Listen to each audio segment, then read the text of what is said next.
¿Cómo están? Usted sabe que meditaba en una palabra en que compartió, creo que la hermana Paola, puede ser, cuando hablaba de que decía, no me avergüenzo del Evangelio porque es poder de Dios para todo aquel que cree.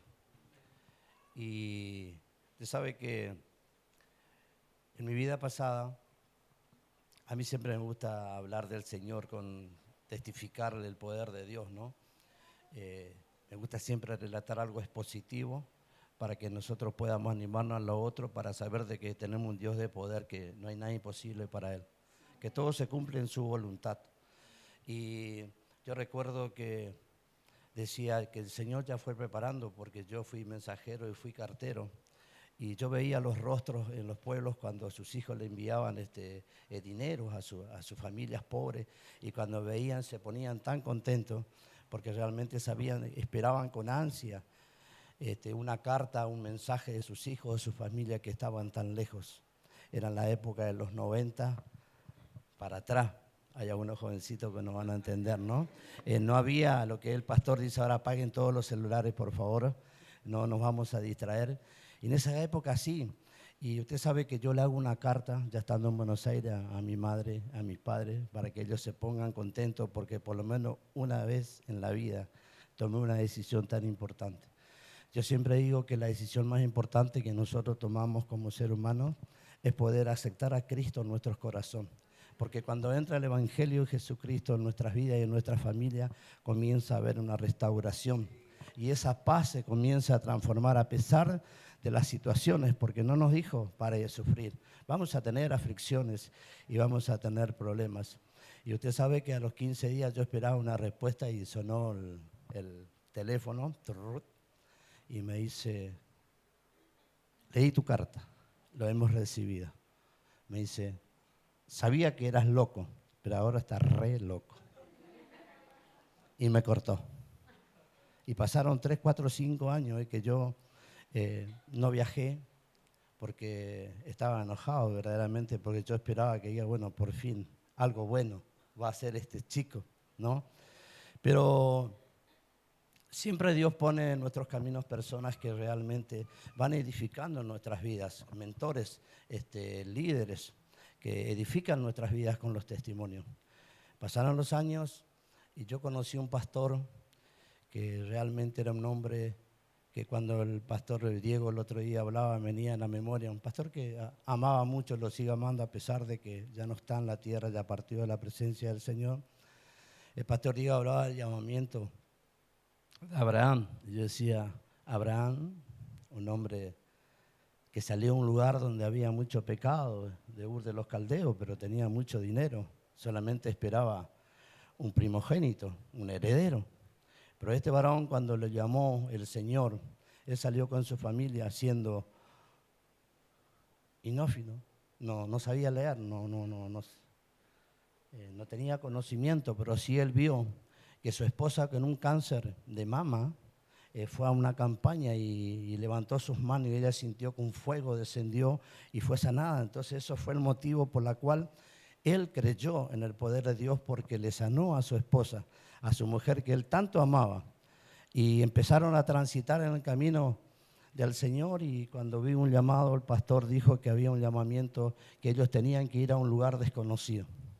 Y ellos fueron trasladados desde Paraná a Socorro, un pueblo de 4 manzanas, 4x4, donde ellos vinieron, donde un matrimonio lo estaban esperando, pero un matrimonio muy humilde, así que ellos vino con su familia y no tenían para comer, piso de tierra, en una casa de adobe donde ellos dormían sobre los bancos y los 2 varoncitos dormían en el piso. Así comenzó su ministerio y el domingo estaban festejando 46 años. Ese varón, cuando yo lo conocí, él me dijo, hermano, pon tu presente en las manos de Cristo y Él va a bendecir tu futuro.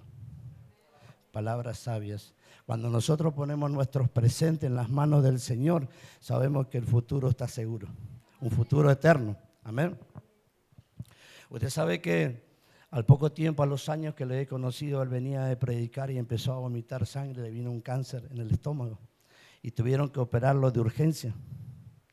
Y al operar de urgencia le unieron el intestino grueso para que alimentándose él pueda formar un estómago, pero no había esperanza de vida. Él quedó en un lecho de muerte por mucho tiempo. Y el Señor lo levantó y le dio 2 años más de vida. Y él siguió predicando el Evangelio de Jesucristo. Él venían a verlo la gente católica del mundo con lástima, porque era un hombre reconocido en el pueblo, un hombre que hizo muchos beneficios, donde habló mucho y oró por personas. Venían a él y él le predicaba el Evangelio. Por eso me venía a la memoria cómo Dios llamó a Abraham muy rico y muy pobre. Pero hubo una gran bendición de parte de los dos, porque hay una generación, tercera generación, que están sirviéndose al Señor. Y eso es bueno cuando le creemos a Dios. Amén. Usted sabe que le dio 2 años de vida y después se le produjo un cáncer nuevamente, apareció el cáncer. Y él estando en su lecho de muerte, yo todos los fines de semana, los domingos, viajaba a Pergamino y me iba al hospital y estaba con él. Y hasta aún en el último aliento de vida, él me llamó y me dijo: hermano, un alma más para Cristo. Apenas se le escuchaba porque no tenía voz y le podía modular, y me decía: un alma más para Cristo. No te canses de predicar el Evangelio. Tenemos un Dios de poder que sana y liberta y saca al cautivo de la cautividad. Usted sabe que ese pastor lo bendijo y bendijo el matrimonio de Martín y de Mary. Y en ese transcurso de que el pastor estaba en lecho de muerte, llega a la iglesia acá en Pilar, llega a la iglesia Raimundo. ¿Se acuerdan de Raimundo? Raimundo viene nos llama, tenía un cáncer fulminante de estómago. Y fuimos a la casa, imagen del Gaucho Gil, San la Muerte y la Virgen. Entonces nosotros cuando entramos, lo primero que hicimos, cuál era la necesidad, y no nos hablaban. Entonces le hicimos aceptar a Cristo. Cuando él aceptó a Cristo, sabíamos que ahí Dios iba a empezar a obrar. Oramos por él y usted sabe que Dios lo sanó. Vino un tiempo a la iglesia, después siguió con sus andanzas, volvió hacia atrás. Vamos a una oportunidad a orar con una hermana que era la intercesora de la iglesia, esas ancianitas que están en el anominato, pero que son columnas de la iglesia. Como el pastor decía, qué importante que es la intercesión, pero no es para todos. Tiene que haber un compromiso y realmente enfrentar, hacer las guerras espirituales. Y ella tuvo una ACV, fuimos a la San Marcos y cuando estábamos en San Cunto, viene una enfermera y me dice: pastor, ahí hay un hombre que quiere que usted vaya a orar por él. Porque, ¿qué problema tiene? Le digo: está con un cáncer de médula. Y cuando fuimos, ¿quién era? Raimundo. Oramos nuevamente por Raimundo, lo sanó y hoy anda tranquilo, fumando por la calle, pero él está dentro de los 9 leprosos. Entonces hay cosas que nosotros muchas veces no vamos a entender. Pero sí tenemos que tener bien en claro que el Evangelio relata la vida de Cristo, enseñanza, muerte y resurrección. Eso es lo que marca la vida de Cristo. Y nosotros vamos a ver en los Evangelios que Mateo se dirige a una audiencia judía enfatizando a Jesús como el Mesías profetizado. Marco considerado el más antiguo, enfocado en las acciones de Jesús como sanador y redentor. Lucas como un salvador universal. Y vamos a ver a Juan enfocado en la divinidad de Jesús y sus discursos más profundos. Después de ahí nosotros vamos a ver en Mateo y en Lucas que hay una gran comisión a la cual nosotros, por eso hablamos del Evangelio, que eso nos corresponde a nosotros, que dice: id y predicad el Evangelio a toda criatura, a todas las naciones. Aquel que cree será salvo y el que no será condenado. Y el que cree será bautizado, dice, ¿no? Así que, hermano, es importante entender a qué Dios nos llamó.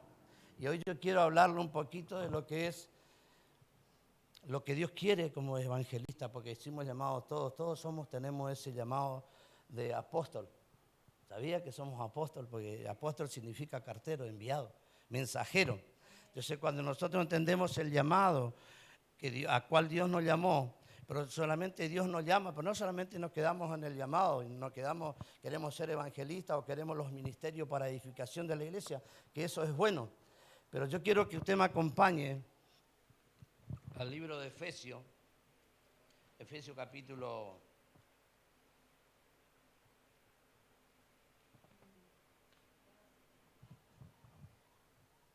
capítulo 3, versículo 10 y al 12 vamos a leer.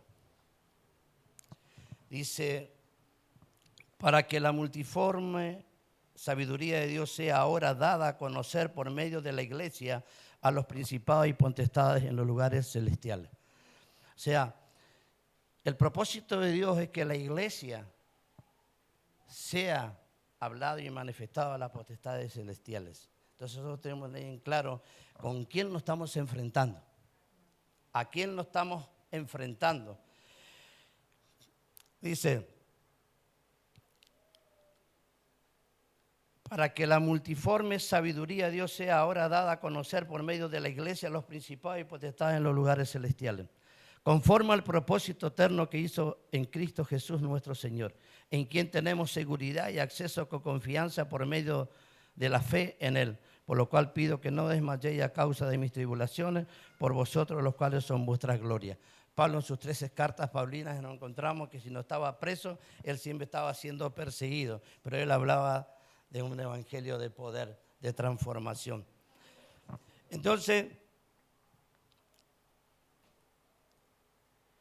quiero hablarle de que nosotros realmente somos la herencia del reino de Dios. Y es el motivo por el cual Cristo va a venir a buscar a su iglesia. Y que realmente la entrega de Él fue por amor. Ahora cuando nosotros hablamos de amor, tenemos bien en claro que el amor de Dios supera todas nuestras expectativas, porque no es como el amor que damos nosotros. Pero ahora cuando nosotros hablamos y tenemos bien en claro qué es el amor de Dios, nosotros tenemos que tener bien en claro también qué es lo contrario del amor. Lo contrario del amor no es que hacer el pecado ni hacer un montón de cosas, sino es la desobediencia, cuando nosotros le damos la espalda a Dios. Eso también es falta de amor, porque dice que amaremos a Dios con toda nuestra mente, nuestro corazón y con toda nuestra alma. Y es lindo expresar esas palabras, pero el tema es que tenemos que esforzarnos a vivirlo. Entonces nosotros hemos entendido que Dios está buscando en este tiempo hombres y mujeres con bases bíblicas. Nosotros tenemos que tener bien en claro y conocer a aquel que nos llamó a hablar de Cristo. Por eso Él busca hombres y mujeres comprometidos con bases bíblicas. Ahora está la universidad, ¿no? Y es algo nuevo para muchos, porque vamos a hablar solamente de Cristo. Pero para que nosotros podamos entender quién es Cristo, también tenemos que tener el conocimiento de lo que aconteció en el Antiguo Testamento. Y si no se va a tocar ese tema, seguramente lo que ya estamos y que ya hemos egresado a algún seminario, tenemos una expectativa porque no es algo nuevo, sino algo preparado para este tiempo, la cual Dios nos va a preparar para que nosotros podamos tener bases bíblicas, para cuando salgamos a predicar afuera, realmente nosotros tengamos las respuestas exactas. Hermano, Zoe tenía chiquita en la primaria y una vez ella estaba muy inquieta y estaba muy angustiada porque una compañera le dijo que ella le decía que Dios creó el cielo y la tierra y le preguntaban, ¿y quién le creó a Dios? Y esa fue su inquietud y empezó a investigar y a preguntar hasta que Mary me dice, pastor, venga porque Zoe está muy quebrantada porque quiere saber quién le creó a Dios, ¿no? Y esas preguntas que nosotros en el colegio los jóvenes van a tener. Pero qué bueno que tengamos bases bíblicas para que realmente nosotros podamos entender qué es lo que Dios tiene y busca gentes comprometidos. Cuando nosotros le decimos sí, es sí. Si no, mejor es decir no. Pero si no te apresures a prometer lo que no vas a cumplir. Salomón era bravo, ¿eh? Amén. Bueno, primeramente quiero comentarle que el primer punto es lanzar la visión. El propósito tiene una visión. Y la visión va con un crecimiento, ayuda al crecimiento de la iglesia. Tenemos que tener bien en claro a qué estamos apuntando. Pastor, apuntemos al blanco. Apuntemos al blanco. Tenemos que saber en qué está nuestra visión, qué estamos visualizando. Dice, debemos establecer metas. ¿Cuáles son nuestras metas en este tiempo? Más allá de nuestros anhelos personales. Que a Dios le agrada, que los jóvenes estudien, que se capaciten, que sean profesionales. Pero también debemos tener metas espirituales. ¿A cuál nos estamos dirigiendo? Dice, establecer metas. ¿Y cuáles son nuestras metas? Debemos movilizar el cuerpo de Cristo. Que eso somos nosotros los portadores de la presencia de Dios. Mira, hermano, el anhelo nuestro, y no es, siempre hablamos con Rosana, le digo, nuestro anhelo tiene que ser de que realmente la gente vea que hay algo diferente en nosotros. ¿Entendés? Que la gente pueda decir, hay algo que es diferente. Yo le voy a contar, antenoche vino una hermana de Roxana y llegó como a las 12 de la noche. Se sentó y empezó. Y al ratito se fue. Me voy, dijo. Ya nos dejó la carga a nosotros y ya se fue. Vino, se sintió la paz, tranquila, estábamos en paz, escuchando alabanza, compartiendo la palabra. Y ellos llegaron, se sentó y empezó. ¿Qué te pasa? Le digo, ¿estás contracturada? ¿No? Y le digo a Susana, mirá. Y él se fue tranquila. ¿Por qué? Porque hay paz. Y eso es lo que nosotros tenemos que buscar, que realmente la gente vea de que somos diferentes. Que no somos nosotros, sino el que está en nosotros. Porque Él es el que produce algo diferente en lo sobrenatural y orar con fe. Mira, hermano, yo le puedo contar testimonio de sanidad que Dios hizo, impresionante. Y también mi corazón se duele muchas veces cuando oras por personas y Dios te muestra de que no lo va a sanar. Pero sí también tenemos gozo porque sabemos que se va a la presencia. El otro día al pastor yo le contaba a una joven portera de una iglesia en Corrientes, una hermosa sierva de Dios, 26 años, un cáncer de mama, los trasladaron a un hospital de oncología y ella veía que venían gente y ella le predicaba de Cristo. Y la gente se sanaban y ella seguía con el producto que era incurable. No había esperanza para su vida, solamente tenía su esperanza. Mientras la iglesia oraba por sanidad por ella estaba predicando el evangelio y estaba escribiendo, dejó 70 mensajes hablando del poder de Cristo y contando los testimonios de todas las almas que ella ganó para Cristo en el nombre del Señor. Y cuando el pastor me dijo, pastor, necesito que ore por Vanessa, cuando fui a orar en mi corazón y en mi espíritu, yo sentí que el Señor en su espíritu me decía que no lo iba a sanar. Usted sabe que cuando yo me acerqué no tenía palabra y ella me dijo, pastor, no se preocupe, porque mi alma está preparada para ir a la presencia de Dios. Tremendo, peladita, unas lágrimas en sus ojos y esas son las cosas que quedan en nuestra retina, que realmente nos animan a nosotros a seguir perseverando en la palabra de Dios, porque es la palabra. Sabemos que estamos en un tiempo difícil donde hay distintas corrientes, pero cuando usted tiene una base bíblica bien clara y usted sabe que tiene un mentor, una persona que le habla bien claro y con palabras que nos va a hacer libre realmente, usted tiene que permanecer en esos lugares porque cuando hay palabra hay vida y hay esperanza. Y ese es el evangelio, una esperanza, es un evangelio de esperanza y de vida. Dice, vencer obstáculos al fin de alcanzar las naciones para Cristo. Nadie dijo que esto iba a ser fácil. Nadie. Hay un montón de obstáculos que nosotros tenemos que vencer para alcanzar las naciones a Cristo. Ahora, la iglesia, cuando hablamos de una iglesia de movilización, es una iglesia activa.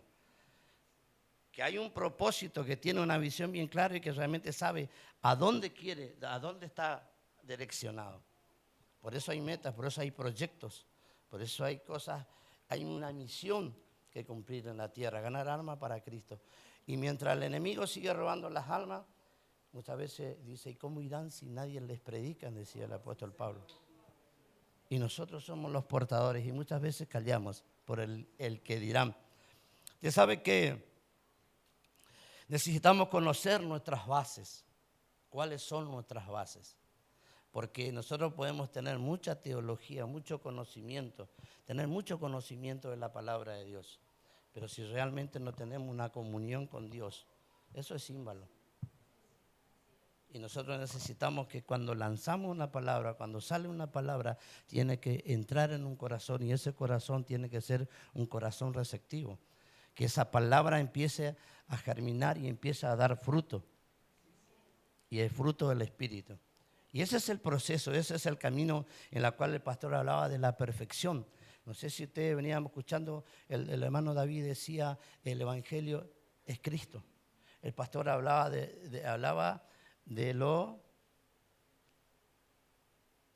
temor, llamamiento, y después el otro hermano habló de la perfección de Cristo, ¿no? Y muchas veces nosotros queremos autojustificarnos.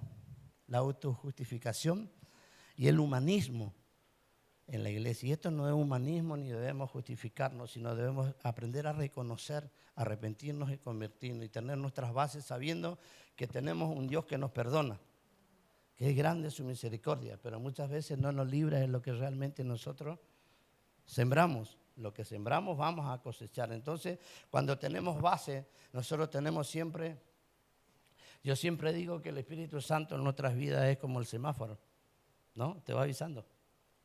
Amarillo, rojo, verde, ¿no? Rojo, amarillo, verde. Siempre te está avisando. Siempre el Espíritu Santo trae convicción a nuestras vidas cuando estamos caminando correcto o incorrectamente. Entonces el propósito de Dios, que significa un deseo, una intención, voluntad, visión y misión. Dios no nos va a obligar a hacer nada de lo que nosotros nos queremos. No, nosotros estamos porque hemos entendido, porque somos agradecidos de las cosas que Dios ha hecho en nuestras vidas. Y tiene que haber un deseo. El primer deseo tiene que haber en nuestros corazones poder aprender la palabra, porque la palabra es la que nos hace libres. Dice, conoceréis la verdad y la verdad os hará libre. Y si el Hijo nos libertare, seremos completamente libres. Por eso que el hermano Emma hablaba de la perfección. Si usted me mira a mí y dice, pero esto es imperfecto. Tiene un montón de errores, tenemos errores. Pero el que está en nosotros hace a que nosotros seamos perfectos. Amén. Entonces tiene que haber un deseo, tiene que haber una intención, tiene que haber una voluntad.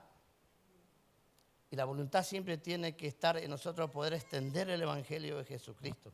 Hermano, en este tiempo se ha perdido ir a los hospitales, ir a los geriátricos, tener una carga por los ancianos. Mira, yo realmente miro a la pastora y a sus hermanas como ellos le tienen a su mamá, ¿no? Y yo no pude tener ese, lo intenté, procuré, hice todo lo posible de poder estar con mi padre, pero no pude por razones personales, que tuve que estar acá, y por el ministerio no pude estar con él. Estuve un tiempo, iba y venía, pero me hubiera gustado atenderlo hasta los últimos tiempos de su vida, pero no me dio. Y en la forma que él terminó no era lo que realmente yo anhelaba en mi corazón, que él terminara en la soledad, con una buena posición económica, pero él realmente de labios honraba a Dios, pero su corazón estaba muy lejos. A pesar de que muchas veces entendíamos que ya de grande él no iba a dejar sus costumbres, pero sí hicimos hacer el paso de fe y aceptó a Cristo en su corazón. Nosotros debemos tener una visión, una misión en la tierra. La visión tiene que ser clara. ¿A qué Dios te llamó? Porque todos anhelamos obispado, queremos predicar, pero hay tanta necesidad para hablar del Evangelio a nuestro alrededor, en nuestras familias. Y luchamos día a día y decimos, bueno, le hemos instruido, le hemos dado todas las herramientas, pero realmente las decisiones son personales. Por eso hablamos de una voluntad y de una misión. La iglesia tiene una misión clara. Yo escucho, hace poco tiempo, 4 o 5 meses que estamos, y he entendido que en el corazón del siervo, por ejemplo, él tiene bien en claro a dónde está apuntando. ¿No? Tu vida vale mucho, es un programa muy importante. Pastor, el domingo estuve con un pastor ahí en Pergamino y todos los problemas que él me contaba, y le pude pasar lugares de centro de droga pendiente, y me pidió si le podíamos enviar informaciones del trabajo que se está haciendo.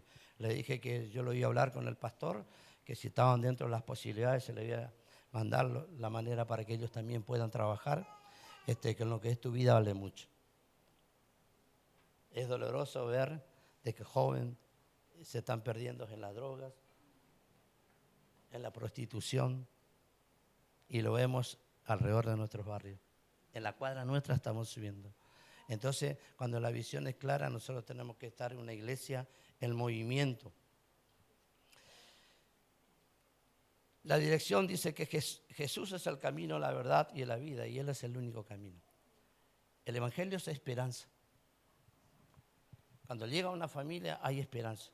Cuando todo está perdido, la esperanza está en Cristo. No hay otro lugar que nosotros podamos encontrar. Por eso debemos entender que la dirección correcta es el Evangelio y es Jesucristo. Dice, a mí Conocer a Jesús me da dirección. Conocer la palabra a mí me da las herramientas.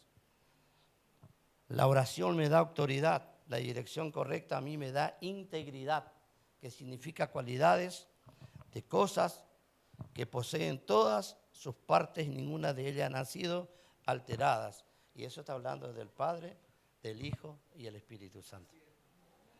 Él es perfecto. Él es grande. Y no hay nada imposible para el Señor. Vidas transformadas. Vidas transformadas. Dice una iglesia en movimiento, la iglesia no puede estar dormida, debe estar activada. Y somos nosotros. Muchas veces decimos la iglesia, aquel decir, no pasa nada en la iglesia. Acá yo no siento nada. Acá no es por el sentir. Acá es arrepentirte y amén. Y conocer la palabra. Y vamos a esforzarnos y vamos a ayudarnos mutuamente a poner por obra la palabra. ¿No? Dicen, en la iglesia no puede estar dormida, debe estar activada. Debemos, la iglesia, nosotros como iglesia, y yo no le estoy hablando a un ministerio, no estoy hablando a mí, me estoy hablando a mí mismo. Yo soy la iglesia, yo soy el representante. Lo estoy hablando de que Dios, Él nos hizo embajadores, rey de reyes, coherederos juntamente con el Hijo. Esa es mi identidad, yo soy hijo. Entonces, cuando realmente nosotros nos valorizamos y valoramos lo que realmente hizo el Hijo en la cruz por nuestra vida, más allá que nos redimió de pecado, que estábamos en delito y pecado y muerte, que no había esperanza, bueno, en Cristo tenemos la esperanza de restauración. Yo siempre digo que la palabra es edificación, exhortación, restauración y consuelo. Por eso es importante conocer la palabra y decirle al Señor que Él nos sea nuestro ayudador para poder ponerlo por obra. Dice, debemos tener bases sólidas. Y cuando hablamos de bases sólidas y que debemos tener, nosotros mismos debemos preguntarnos si es Cristo o es el mundo. ¿Dónde yo voy a encontrar la salida a mi situación? ¿En Cristo o en el mundo? Por eso le decía que lo que yo decido hoy será mi mañana. Yo decido qué es lo que quiero ser en Cristo y qué es lo que yo realmente quiero para mí, para mi esposa y para mi familia. Amén.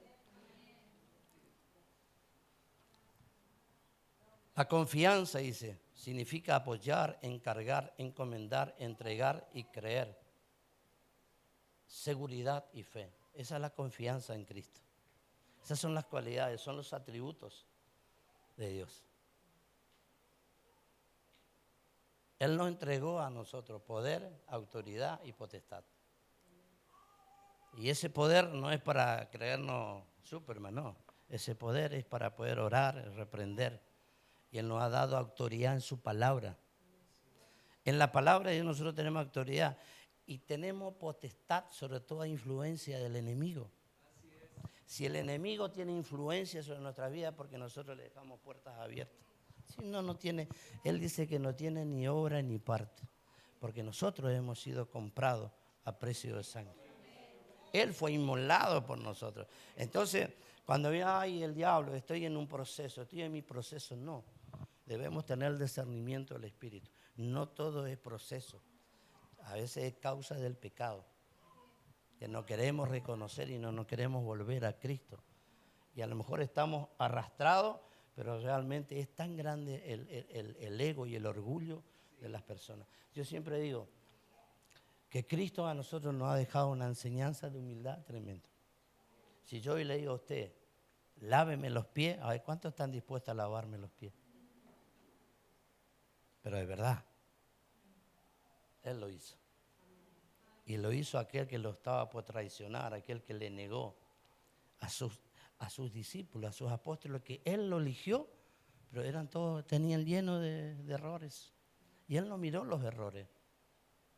Él miró a esos hombres que realmente eran obedientes y le iban a ser fiel.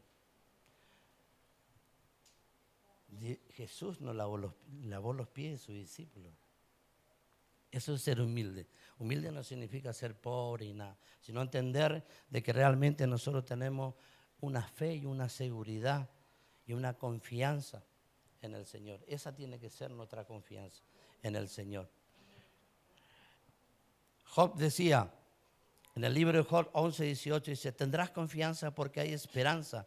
Mirarás alrededor y dormirás seguro. ¿Usted viaja en el 57, pastor? ¿No? ¿Y usted tiene miedo que lo asalten? Ahí estaba mirando. ¿O no? ¿O va tranquilo? Ahí? Eso es la confianza en Cristo. Entrar en ciertos lugares que usted no está pensando si lo van a asaltar, le van a robar, si lo van a matar. Porque tenemos una confianza. Y usted sabe que en este versículo es parte del discurso de Sofar, el naamatita. Dice, quien insta a arrepentirse y volverse a Cristo, a Job. Y si nosotros leemos el libro de Job, vemos de que fue un trato, algo que Dios permitió, porque venía el diablo y le decía, este te adora por esto, por esto. Y en cada esquina se le presentaba. Y hasta que Cristo le dijo, está bien. Pero eso no todos somos Job. Porque muchos dicen, porque Job, no.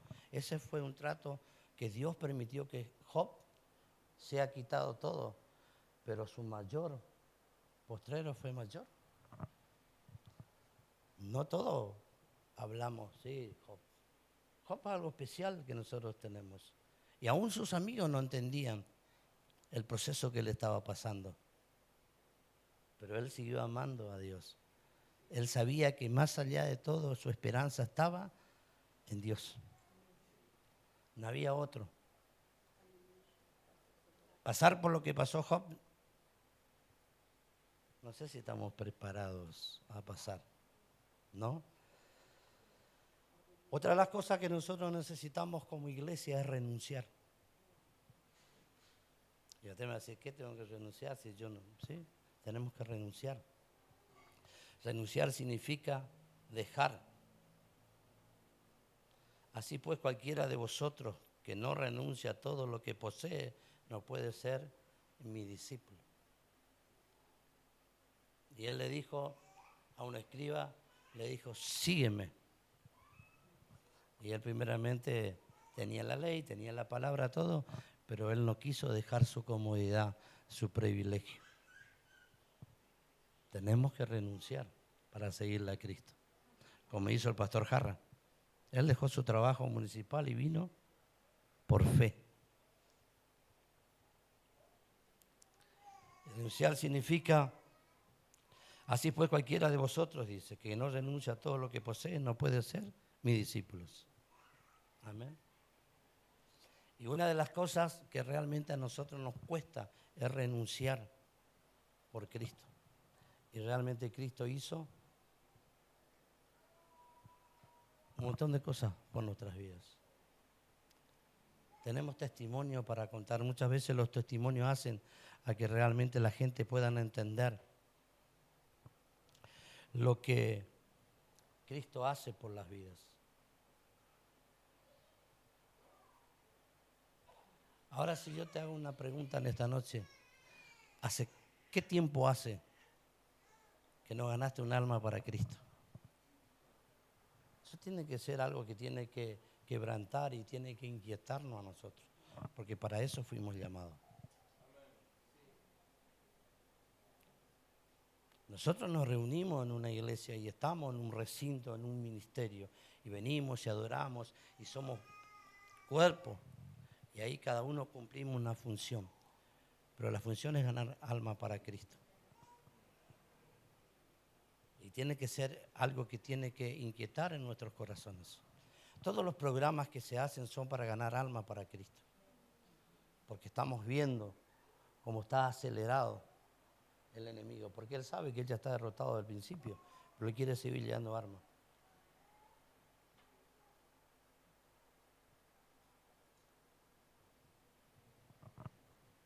Por eso muchas veces yo me pregunto, ¿qué estoy haciendo? No, mientras ellos, muchos se están perdiendo, nosotros estamos cómodos muchas veces. Y muchas veces en tu familia muchos no van a entender el por qué tomar ciertas decisiones de seguirle a Cristo. Mucha gente no entiende, pero nosotros sabemos que esto es sobrenatural y que realmente cuando Dios promete algo, Él lo cumple y Él lo va a cumplir. Y nuestra morada no está aquí en la tierra. Nosotros somos peregrinos, estamos de paso. Él dice que Él fue a preparar una morada y que hoy Él está a la diestra del Padre intercediendo con gemidos indecibles por cada uno de nosotros. Es Él quien va a interceder. El otro día el pastor decía de que el Padre nos ve a través del Hijo. Y nosotros naturalmente nos vemos Hijo, Cristo, Padre. Y el Padre nos ve juntamente con Él. Mire qué privilegio tenemos. Él nos mira y somos hijos para Él. No hace sección de personas ni siquiera con su propia Trinidad. Y eso es bueno, eso es grande, eso nos anima. Hermanos, no quiero extenderme mucho, pues ya estamos cerca de la hora.